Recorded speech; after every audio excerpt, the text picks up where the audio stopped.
बदलता है तो योजनाओं को भी बदलो, क्योंकि जो वक्त के साथ आगे बढ़ा है जीवन में वही आगे खड़ा है। नमस्कार, मैं अभिनय, आप सबका अभिनय में इस पे स्वागत करता हूं। जिंदगी में जब भी बदलाव होते हैं, जब भी चेंजेज आते हैं, तो वो अपॉर्चुनिटी लेकर आते हैं और हमें इसी अवसर का लाभ उठाना है और जिंदगी में सरकारी नौकरी अपने नाम करनी है, अपनी जिंदगी को सुलभ बनाना है। कैसे आप सब? उम्मीद करता हूं कि अच्छे होंगे। मैं अभिनय आप सबका फिर से वेलकम करता हूं। जैसा कि आपको पता है कि एसएससी ने नोटिफिकेशन निकाल के कुछ बड़े बदलाव किए हैं। वहां आपकी एक छोटी सी शिकायत ये हो सकती है कि उन्होंने बदलाव करने में थोड़ी देर कर दी या थोड़ा देर से बताया, उनको 6 महीने पहले बता देना चाहिए था।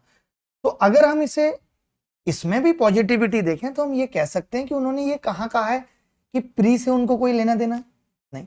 उन्होंने कहा है कि आप टेंशन मत लो, आप प्री में पास होके आ जाओ, हम मेंस से आपकी मेरिट बनाएंगे और आपको सरकारी नौकरी देंगे। और मेंस में उन्होंने कहा नहीं है, लेकिन दिख रहा है कि 6 से 7 महीने लगेंगे। तो जो आपकी ये शिकायत है कि आपको 6-7 महीने पहले पता लग जाना चाहिए था, तो वो 6-7 महीने अभी हैं नौकरी की लड़ाई में। लेकिन हमें ये नहीं समझना कि प्री क्वालिफाई हुआ है, आसान नहीं हुआ। प्री क्वालिफाई तो यूपीएससी में भी होता है, क्या कभी आसान हुआ है? नहीं हुआ। आप जानते होंगे जितनी भी आईएएस के टॉपर हैं, टीना डाबी से लेकर के सुरुचि शर्मा, जो कि जिनको आप कहते हो कि इंडिया आज बेस्ट ब्रेन है, वो लोग भी जीएस के अंदर प्री में 100 में 95 और 100 नंबर लेके आ पाते हैं। 50% जिनको हम बेस्ट ब्रेन कहते हैं, जिनको सब कुछ आता है। क्योंकि जनरल स्टडी जीएस एक ऐसा विषय है जहां आप 100% स्कोर नहीं कर सकते। वहां ऐसा नहीं है कि your score is directly proportional to your hard work, ऐसा नहीं है। हो सकता है कम पढ़ के भी अच्छा कर दें, वो चीजें आ जाएं जो आपने पढ़ी थी। हो सकता है आप बहुत पढ़ें और फिर भी उसमें से ना फंसे। यानी जीएस पे हम ये डिपेंड नहीं हो सकते कि हम पूरा पूरा पेपर कर पाएंगे। तो पूरा हम कहां कर सकते हैं, उन सब पे अभी हम चर्चा करेंगे और बात करेंगे। आप सबका स्वागत है, वेलकम है। मैंने जैसा अभी कहा कि आगे जीवन में वही खड़ा है जो वक्त के साथ बढ़ा है, वरना तो नोकिया जैसी कंपनियां भी खत्म हो गई, जो ये नहीं समझ पाई कि वक्त की डिमांड क्या है। जो वक्त की डिमांड को नहीं समझ पाई वो खत्म हो गई। जीवन में कुछ भी पाना एक रिलेशनशिप जैसा है, सफलता के साथ भी एक रिश्ता है। और उस रिश्ते में अगर फोकस डायरेक्ट फायदे पे किया जाए तो फायदा मिलना बहुत मुश्किल है। जबकि हर एक रिलेशनशिप में प्रॉफिट आपको होगा, बट आप ये शो नहीं कर सकते कि you are focusing on only profit. आप सिर्फ प्रॉफिट के पीछे भाग रहे हैं। नौकरी मिलेगी, बिल्कुल मिलेगी। कैसे मिलेगी? इस बदलाव को भी पॉजिटिव लेना है। जो लोग पहले से तैयारी कर रहे थे उनको यह समझना है कि मेरे को मैथ्स, रीजनिंग, इंग्लिश में कोई पीछे नहीं कर सकता, चाहे कोई कितनी भी तैयारी करके आ जाए। उनके पास ये कॉन्फिडेंस है। और जो लोग नए इस तैयारी में उतरे हैं उनके पास ये है कि प्री में मेरे पास कम वक्त है और मैंने अभी तैयारी शुरू की है, लेकिन मैं क्वालिफाई कर सकता हूं। लेकिन एक बात यहां बहुत ध्यान से समझनी होगी, और वो ये है कि इस बार जो प्री होगा, तो आप देख रहे होंगे जो लोग 3-4 महीने से तैयारी कर रहे हैं, लगातार मॉक टेस्ट दे रहे हैं, उनका टारगेट पहले से ही 200 मार्क्स था। तो लड़ाई उनके साथ है, थोड़ी सी मुश्किल है। लेकिन जो वैकेंसी बढ़ी है उससे कट ऑफ पे थोड़ा फर्क भी पड़ेगा। लेकिन फिर भी आप तैयारी यही मान के करें कि जो लास्ट ईयर कट ऑफ गई है या लास्ट कुछ सालों में कट ऑफ गई है 125 और 30 के आसपास, उतनी कट ऑफ हमें क्लियर करनी है। हमें सेफ जोन में रहना है, क्योंकि इस बार नौकरी लेना सबसे आसान है। इससे ज्यादा आसान कभी नहीं होगा। जब भी कोई चेंज होते हैं, पहली बार में चीजें आसान पूछी जाती हैं। आप हमारे टाइम पे देख लीजिए, ऑडिट ऑफिसर की जॉब आई, आसानी से मिल गई। उस टाइम इन्होंने कोई रूल रेगुलेशन नहीं बनाया था कि कट ऑफ अलग जाएगी, बाद में कट ऑफ अलग जाने लगी, डब्ल्यू लेना भी मुश्किल हो गया, लेकिन उस टाइम नहीं था। तो मैं बस यही कहना चाह रहा हूं कि इस पॉजिटिव चेंजेस को पॉजिटिवली लें। अपना समय इस बात में ना खराब करें कि किसी चीज का वेटेज कम हो गया, ज्यादा हो गया। वेटेज से फर्क नहीं है, फर्क सिलेबस से पड़ता है। अभी भी मैथ्स के 30 क्वेश्चन आने हैं, रीजनिंग के 30 क्वेश्चन आने हैं, तो सिलेबस अभी भी उतना ही है, बल्कि बढ़ा दिया है। पहले आप खुद सोचिए कि पहले पेपर में हमें 100 सवाल करने होते थे, मेंस में 100 क्वेश्चन करने होते थे और 120 मिनट मिलती थी। बोलो मिलती थी या नहीं मिलती थी? और कोई प्रेशर नहीं है, सीधे मैथ्स करनी है, मैथ्स में ही अपने आप को डुबा लेते थे और कर पाते थे। अब ऐसा भी नहीं है, अब बीच में रीजनिंग भी आएगी। अब अगर हम बात करें, यानी पहले एक क्वेश्चन में 1.2 मिनट मिलती थी, 1.2 मिनट। अब लोग ये भी कह रहे हैं कि भाई अब ये जो दे रहे हैं 30 क्वेश्चन में 30 मिनट है मैथ्स में, इसका मतलब तो अब और ज्यादा चैलेंजिंग है। अब एक क्वेश्चन के लिए सिर्फ 1 मिनट मिल रही है, ऊपर से अब एक क्वेश्चन 3 नंबर का हो गया है। और 3 नंबर का कोई लल्लू क्वेश्चन तो नहीं पूछा जाएगा अगर देखा जाए तो। आपको क्या लगता है, पहले एसएससी प्री आसान बना दिया, कोई बात नहीं, मेंस में कवर कर दिया, तो वो छटनी कर दिया करती थी कि जिनका प्री आसान, मेंस मुश्किल आ गया, बैलेंस हो गया। अब एसएससी के पास सिर्फ 390 नंबर है और उसको 390 नंबर से ही बच्चे की काबिलियत को नापना है, तो वो ऐसा तो नहीं करेगी कि वो बहुत लल्लू सवाल पूछ के और ये कर दे कि सबके 90% नंबर है, तब तो वो 20,000 वैकेंसी भर ही नहीं पाएगी, क्योंकि बच्चा ऑलरेडी भरा बैठा है सरकारी नौकरी के लिए, वो तो हर चीज रट के बैठा है, उसको इतना कॉन्फिडेंस है। तो ये चीज एसएससी को भी समझ आ रही है कि अब अगर वो 30 क्वेश्चन पूछ रही है या उसने कम क्वेश्चन कर दिए, सिर्फ 130 क्वेश्चन से वो आपकी औकात जज करना चाह रही है, तो वो क्वेश्चन थोड़े ठीक पूछेगी, इतने आसान नहीं पूछेगी कि आप सीधे बोर्ड मार्क्स लगाएं और उत्तर आ जाए। इसीलिए आपने देखा होगा मेंस के सिलेबस में इन्होंने अर्थमेटिक को सिर्फ एक पैराग्राफ में बांध दिया, फंडामेंटल अर्थमेटिक, और इन्होंने कितने सेक्शन बना दिए, 1 2 3 4 5 6 7 सेक्शन बना दिए, और इन 7 सेक्शन से इन्होंने कह दिया कि हम 30 सवाल पूछेंगे, 30 सवाल पूछेंगे। और ये यूपीएससी भी नहीं है जो 5 सवाल देके कहते हैं निम्नलिखित में से किन्हीं 3 का उत्तर बताओ, ऐसा नहीं है, 30 पूछेंगे, 30 का उत्तर बताना है। लड़ाई इसी बात की है कि कौन ये 30 के 30 सही कर सकता है, रीजनिंग के भी और मैथ्स के भी। अब मुद्दा यहां पे ये भी है कि इन्होंने जो कॉम्बिनेशन बनाया सेक्शन का वो भी मुश्किल बना दिया, क्योंकि दोनों में ही वक्त की लड़ाई है। या मैथ्स में भी 30 क्वेश्चन 1 मिनट में एक। आप सोचिए कि जिसकी बहुत बेहतर तैयारी होगी, जो जी जान लगा देगा, मुझे लगता है कि वही इसमें 100% स्कोर करके आ पाएगा, वरना किसी के भी बस की बात नहीं है 1 मिनट में एक क्वेश्चन करना। आप सोचो जिस वक्त एक क्वेश्चन के लिए 1.2 मिनट लगती थी, तो भी लोग आसान पेपर में भी 1-2 क्वेश्चन गलत करके आ जाते थे। यानी अब कितना मुश्किल है, यहां हमारे लिए कितना चैलेंजिंग है 30 में 30 सवाल करना। यानी हमें ये मालूम है कि 1-2 तो गलत होंगे ही, यानी हम एक भी चीज को छोड़ के नहीं जा सकते। आप देखो नंबर सिस्टम इन्होंने अलग कर दिया, फंडामेंटल अर्थमेटिक पूरा एक कर दिया, यानी अब या तो सवाल टाइम एंड वर्क से पूछेंगे या मिक्सचर से या टाइम एंड डिस्टेंस से। ऐसा नहीं होगा कि हर टॉपिक का सवाल आएगा, लेकिन पढ़ना हर टॉपिक है, सिलेबस हटाया नहीं है, लड़ाई अभी भी उतनी शिद्दत की है, अभी भी उतनी मेहनत करनी है। अब लेकिन ये कह सकते हैं कि अर्थमेटिक का अगर एक ही सेक्शन है और बाकी 6 सेक्शन एडवांस के, तो एडवांस पे हमें ज्यादा फोकस करना होगा। हम भी अभी यूट्यूब क्लासेस में भी यही चेंज कर रहे हैं कि हमने अलजेब्रा शुरू कर दिया, अब हम एडवांस पे ज्यादा फोकस करेंगे, क्योंकि प्री में अब गणित में 50 में 50 लाने का उद्देश्य नहीं है हमारा। प्री में अगर 50 में 48 भी आते हैं तो चलेगा, लेकिन मेन फोकस हमारा मेंस में, जिसकी तैयारी अभी हमें प्री से ही करके चलनी पड़ेगी। हम हर एक चीज चाहते हैं कि आपके मेंस तक पूरा ये सिलेबस कंप्लीट करा पाए।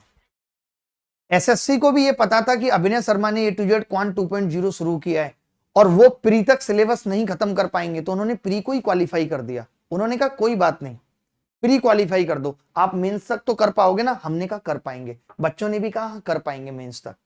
तो अब मेंस में ही सब कुछ खेल बचा है। और क्या क्या चीजें हैं मैं जल्दी से आपको बदलाव देता हूं कि प्री पहले की तरह ही है और अभी भी प्री की लड़ाई उतनी है। कई लोग अभी भी इस गलतफहमी में कि प्री क्वालिफाई हो गया तो नंबर, एक बात बताओ, अगर तुम्हारा प्री 1 नंबर से रह गया तो तुम्हारी दुख की सीमा क्या होगी? शादी रुक जाएगी, जो तुमने सपने सोचे हैं वो रुक जाएंगे, सब कुछ खत्म सा लगने लगेगा। अगले साल पता नहीं सीईटी आ गया तो और कितनी मुश्किलें होंगी। तो क्यों ये स्कोप छोड़ रहे हो कि प्री क्वालिफाइंग है? कई लोगों को ये भी डाउट है कि उन्होंने तो मिनिमम 30% बोला है। 30% का मतलब भी मैं समझा देता हूं, 60 नंबर। उन्होंने ये कहा है कि हम एक कट ऑफ निकालेंगे, हमें जैसे प्री में 1.5 लाख लोग लेने हैं और उनके 1.5 लाख लोग 80 नंबर तक खत्म हो गए तो वो लेके छोड़ देंगे, ठीक है। लेकिन अगर उनके 60 तक आ गए और अभी 1 ही लाख लोग आए हैं तो उनका कहना यह है कि हम 60 से नीचे नहीं गिरेंगे। उन्होंने अपने बारे में यह बता दिया कि हमारी औकात, हम 60 से नीचे नहीं गिरेंगे। जैसे कई बार लोगों को होता है कि -1 पे भी सिलेक्शन हो जाता है, पेपर इतना मुश्किल बना दिया। लेकिन इन्होंने ये कहा है कि हम किसी भी स्थिति में 60 से नीचे नहीं आएंगे। अगर 60 तक केवल 1 लाख बच्चे हैं तो हम 1 लाख बच्चे लेके ही छोड़ देंगे, वैकेंसी को अगले साल के लिए ट्रांसफर कर देंगे, बट हम 60 से नीचे नहीं जाएंगे। तो आपकी ये जिम्मेदारी भी बनती है कि वैकेंसी अगले साल ना ट्रांसफर हो, इसी साल बात बने। तो प्री में भी, और देखिए मैं ये कह रहा हूं कि प्री में कम मेहनत की वजह क्या है, आप मुझे बताओ भाई। प्री के अंदर 4 सब्जेक्ट है, खुद बताओ आप। प्री के अंदर 4 सब्जेक्ट है और चारों ही सब्जेक्ट वो हैं जो मेंस में आने हैं, चारों ही सब्जेक्ट वो हैं जो मेंस में आने हैं।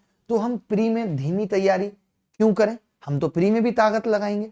हाँ, प्री में ये जरूर कर सकते हैं, कोई मैंने बड़ा टॉपिक छोड़ दिया, यार ये बहुत बड़ा, जैसे ज्योग्राफी मैं नहीं पढ़ना चाहता, तो मैंने छोड़ दी ज्योग्राफी, ये मैं कर सकता हूं। या मुझे लगता है कि यार वर्ल्ड हिस्ट्री नहीं पढ़ के जाऊंगा, इंडिया या इंडिया के नेबर कंट्री नहीं पढ़ के जाऊंगा, मन नहीं है, क्योंकि जीएस का जो सिलेबस एसएससी ने दिया है वो प्री का भी सेम दिया है और मेंस का भी सेम दिया है। तो जितनी चीजें आप ये टारगेट बना लो कि प्री में मैं कम से कम 3 टॉपिक कंप्लीट कर लूंगा, जीएस के 3 टॉपिक कंप्लीट कर लूंगा। और आप देखिए जिस हिसाब से सिलेबस बढ़ा है, मेंस का प्रेशर आया है, तो अगर अब भी आप, मैं पहले से ही मना करता था, अब भी आप अगर क्लासेस पे बहुत डिपेंड रहे तो नंबर भी नहीं आएंगे। बहुत सारे लोग ये सोच के खुश हो रहे हैं अब तो जीएस आ गई, उछल रहे हैं अब तो जीएस आ गई। भाई जीएस तो पहले भी आती थी, तब तुम क्या उखाड़ लेते थे? एक आध बार अगर एक आध अपवाद को छोड़ दें, तुक्के को छोड़ दें, जैसे मैं अपनी बात करूं, मेरे भी 37.5 नंबर थे जीएस में, बट मुझे नहीं आते। अभी हाल फिलहाल जैसा पेपर आ रहा है मैं 20 भी नहीं ला पाऊंगा शायद, क्योंकि मैं अभी पढ़ भी नहीं रहा हूं। तो मैं ये कह रहा हूं जीएस में गारंटी नहीं है, हो सकता है 20 सवाल सही हो जाए, हो सकता है 22। तो जीएस पे डिपेंडेंसी कम करने के लिए मेंस में जो 45 नंबर की इंग्लिश है, इसके लिए बहुत एफर्ट लगाना पड़ेगा, इतना एफर्ट लगाना पड़ेगा कि इसमें कुछ भी गलत ना हो। अब जब इतना एफर्ट लगाना है तो अपने एफर्ट को भी लिमिटेड करना पड़ेगा। अगर अभी भी तुम 1.5-2 घंटे करंट अफेयर की क्लासें देखोगे, या अभी भी तुम वोकैब की 2-2 घंटे की क्लासेस देखोगे, तो मेरा यह मानना है कि तुम सिलेक्शन से बहुत दूर भाग रहे हो। अपडेशन का मतलब यही है, मैं बहुत सारी चीजें आपके लिए अपडेट लेकर आ रहा हूं, जैसे जो चीजें यूट्यूब पे पॉसिबल नहीं है, लाइक ऐसी टेस्ट सीरीज जो एग्जाम ओरिएंटेड हो, यूट्यूब पे पॉसिबल नहीं है। कुछ ऐसे कोर्सेज जो वीडियो नहीं है, कुछ डिफरेंट कोर्सेज में भी यहां पे रिवील नहीं कर रहा हूं, उन सब के लिए मैं एक ऐसा एप्लीकेशन, ऐसा ऐप एक लेकर आ रहा हूं आप लोगों के लिए, जिससे आपका टाइम सेविंग तैयारी हो। अभी जो हम पढ़ रहे हैं, जो हम वीडियो क्लासेस देख रहे हैं, मैं मानता हूं चलो मैथ्स के लिए जरूरी है, रीजनिंग के लिए जरूरी है, ग्रामर के लिए जरूरी है इस तरीके की क्लासेस डिजिटल बोर्ड की, बट मैं ये भी मानता हूं कि वोकैब, जीएस इन सब के लिए जरूरी नहीं है, क्योंकि इनका बहुत लंबा सिलेबस है।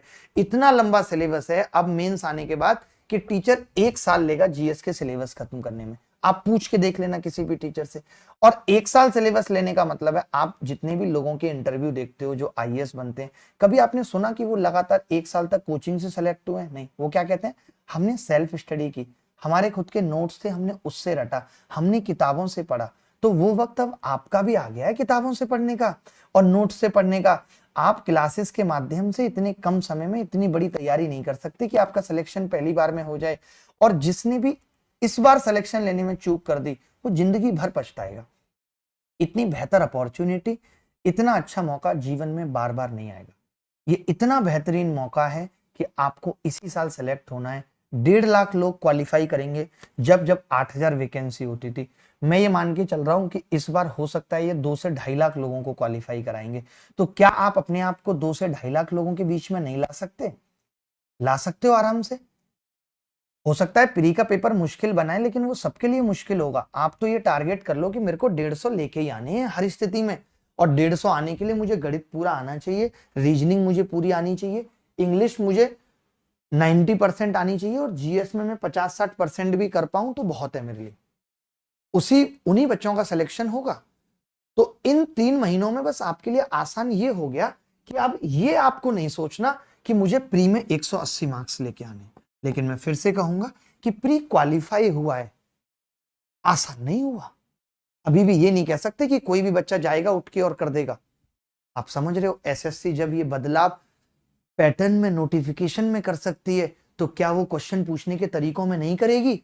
क्या वो वही पूछती रहेगी जो पहले से पूछ रही थी? नहीं, हम रिस्क नहीं ले सकते। अब हम भी अपने तरीके को बदलेंगे, प्रीवियस ईयर के साथ फ्यूचर ईयर क्वेश्चन पे भी फोकस करेंगे।